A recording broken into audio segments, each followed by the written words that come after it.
நம்ம தீபக் சார் இருந்துகிட்டு ரொம்பவும் ப்ரௌடா ஃபீல் பண்ணாரு. எதுக்காக அப்டின்னா, இந்த தீபிகா மேடம் அதாவது யார் சொல்லியுமே கூட கேட்காம, நம்ம மல்லி மேல, வெண்பா மேலலாம் பயங்கரமான ஒரு கோவத்துல இருந்தாங்க அப்டிங்கிற ஒரு விஷயம் நமக்கு நல்லாவே தெரியும். ஆனா அதே சமயத்துல இப்போ அடுத்த ஒரு கட்டமா என்ன ஆச்சு அப்டின்னா, இந்த தீபிகா மேடம் இருந்துகிட்டு இந்த மாரி வெண்பாவ கண்டுபிடிக்கிறதுக்கு முயற்சி பண்றாங்க.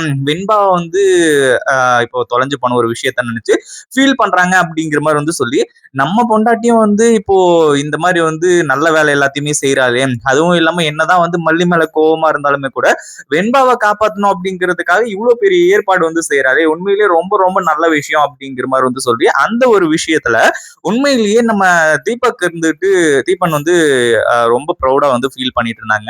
ஆனா கடைசியில இந்த தீபிகாவோட உண்மையான சுயரூபம் தெரிய வரும்போதுதான் உண்மையிலேயே செம்ம ஷாக் ஆகுறாரு. அதுவும் இல்லாம இப்படி கூட ஒரு பொண்ணு இருப்பாளா, ஒரு பொம்பளை இருப்பாளா அப்படிங்கிற மாதிரி சொல்லி இந்த தீபிகாவை இப்போ உண்டு இல்லைன்னு பண்ண போறாங்க. அதாவது என்னதான் இப்போ வெண்பா காணாம போயிருந்தாலுமே கூட ஆரம்பத்துல வெண்பா காணாம போனதுக்கான காரணம், அதுவும் இல்லாம நம்ம தீபன் மல்லி இவங்க 2 பேரும் இருக்கும்போது நம்ம அவங்க 2 பேரையும் ஏமாத்திட்டு வெண்பாவை கடத்தினாங்க அப்படின்னா அது பண்ணது வேற யாரும் கிடையாது, தீபிகா மேடம் தான். இந்த ஒரு விஷயம் நம்ம தீபனுக்கு தெரியாது.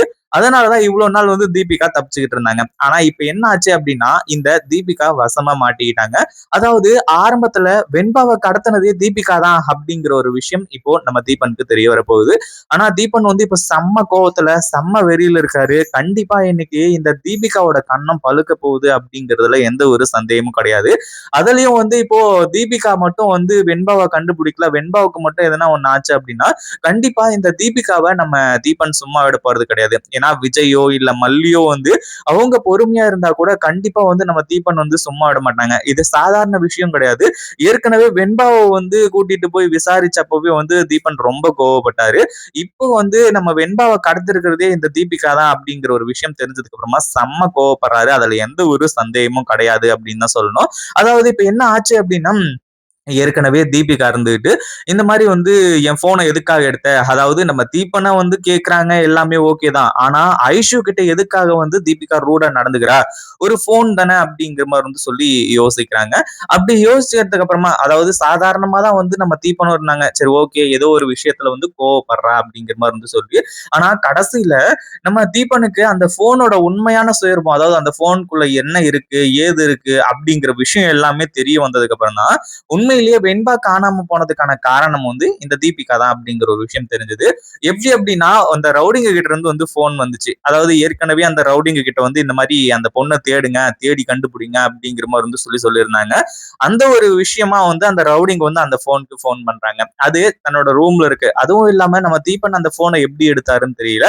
கடைசியில அந்த ரவுடிங்க பேசுறது எல்லாத்தையுமே கேட்டாங்க. இந்த மாதிரி அந்த பொண்ணை தேடிட்டு இருக்கோம் அப்படி இப்படிங்கிற மாதிரி சொல்லி, அதே மாதிரி இப்போ தீபிகா தான் அந்த பொண்ணை கடத்த சொன்னது அப்படிங்கிற வரைக்கும் எல்லா உண்மையுமே தெரிஞ்சு போச்சு. இதுலதான் நம்ம தீபன் பயங்கரமா கோவமாக ஆரம்பிச்சிட்டாங்க. அதுக்கப்புறம் தான் தீபிகாவை போய் உண்டு இல்லைன்னு பண்றாங்க. அதுக்கப்புறம் தான் நம்ம தீபன் பயங்கர கோவத்தோட, உன்னெல்லாம் மனுஷின்னு சொல்றதுக்கே நான் ரொம்ப அருவருப்பான்னு நினைக்கிறேன். அதுவும் இல்லாம நீ இவ்வளவு கேவலமானவளா நடந்துக்குவ அப்படின்னு நான் கொஞ்சம் கூட எதிர்பார்க்கவே இல்லை. அதுலயும் முக்கியமா வெண்பாவை கடத்தினது யாருன்னு சொல்லிட்டு தெரியல. அதுவும் இல்லாம வெண்பாவை காப்பாத்துறதுக்கு நீயே ஒரு ஸ்கெட்ச் போட்டு இருந்தது பாத்தியா, அது எல்லாத்தையுமே நினைச்சு நம்ம ரொம்ப சந்தோஷப்பட்டேன். வெண்பா எப்படியும் கிடைச்சிருவா, நீ எப்படியும் ஒரு வழியா வெண்பாவை காப்பாத்துறதுக்கு ஏற்பாடு பண்ணிக்கிட்டு இருக்க அப்படிங்கிற மாதிரி சொல்லி. ஆனா கடைசியில கடத்தினதே நீ தானா, ஒழுங்கு மரியாதையா சொல்லிட்டு வெண்பாவை நீ எங்க கடத்தி வச்சிருக்க அப்படின்னு சொல்லிட்டு தீபிகா கிட்ட கேக்குறாங்க. அதாவது தீபிகா கடத்தினதுக்கான நோக்கம் என்ன ஏது அப்படிங்கிற விஷயம் நமக்கு நல்லாவே தெரியும். அதுவும் இல்லாம இந்த ஒரு விஷயத்துல தீபிகாவோட நோக்கம் வெண்பாவை அந்த 100 மீட்டர்ஸ்ல ஓட விடக்கூடாது. அதே மாதிரி அந்த போட்டி முடிச்ச உடனே வெண்பாவை விட்டுறணும், மத்தபடி வெண்பாவுக்கு கஷ்டம் கொடுக்கணும் அப்படிங்கிற மாதிரி எந்த ஒரு எண்ணமோ இந்த தீபிகாவோட மனசுல இல்ல. பட் இருந்தாலும் இப்போ வெண்பா காணாம போயிருக்காங்க அப்படின்னா அதுக்கு காரணம் தீபிகா தான். ஒரு பக்கம் இந்த தீபிகா அதாவது அந்த முதல்ல ரொம்ப கோவப்படுறாங்க, என்ன ஏது அப்படின்னு சொல்றது தெரியாம. அதுக்கப்புறம் தான் தீபன் அந்த போனை காட்டி ஒழுங்கு மரியாதையா உண்மையை சொல்லிட்டு வெண்பாவை கடத்தினது பண்றது நீதான் சொல்லிட்டு எனக்கு நல்லாவே தெரிஞ்சிருச்சு. அதே மாதிரி இப்போ வெண்பாவ எங்க கடத்தி வச்சிருக்கேன் அப்படின்ற மாதிரி வந்து கேட்கும்போது கடைசியில தீபிகா இருந்துட்டு, தீபன் நான் சொல்றத கேளு. அதாவது வெண்பாவ நான் கடத்தினது என்னமோ உண்மை. இந்த காரணத்துக்காக தான் நான் கடத்தினேன். ஆனா அதுக்கப்புறம் வந்து அந்த ஒரு 2 மணி நேரத்துக்கு அப்புறமா விட்டுறதா சொன்னேன். ஆனா வெண்பா தான் வந்து தேவையில்லாம வந்து அங்கிருந்து தப்பிச்சு போறேன் அப்படிங்கிற மாதிரி பேர்ல தப்பிச்சு போனா. அதுக்கப்புறம் எங்க போய் யாருகிட்ட சிக்கிக்கிட்டு இருக்கா அப்படிங்கிறது எனக்கு தெரியல. நான் சொல்றத கேளு. நான் சொல்றது எல்லாமே உண்மைதான் அப்படிங்கிற மாதிரி வந்து சொல்லி, இப்போ தீபன் கிட்ட வந்து சத்தியம் பண்ணி வந்து சொல்றாங்க. அதுலயும் முக்கியமா வந்து ஐஷு மேல சத்தியம் பண்ணி, நான் இது எல்லாத்தையுமே ஒத்துக்கிறேன். நான் செஞ்ச தப்பு தான். அதே மாதிரி வெண்பாவை எப்படியாச்சும் காப்பாத்தணும் அப்படிங்கிறதுக்காக தான் நான் போராடிட்டு இருக்கேன். ஏன்னா அன்னைக்கு கொஞ்ச நேரம் வந்து ஐஷுவ காணோம் அப்படின்ன உடனே என்னோட மனசு எவ்வளவு துடிச்சு போச்சு அப்படிங்கிறத நீயே பார்த்த.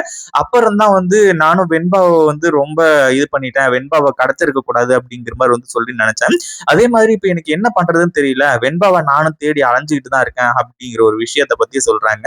இத கேட்டதுக்கு அப்புறமா வந்து இப்போ தீபன் இருந்துட்டு, "இங்க பாரு தீபிகா, இதுக்கு மேல நான் பொறுமையா இருந்துட்டு இருக்க மாட்டேன். எப்போ இது எல்லாத்துக்குமே காரணம் நீதான் அப்படிங்கிற விஷயம் தெரிஞ்சதோ, அப்பவே வந்து நான் உன்ன சும்மா விட போறது கிடையாது.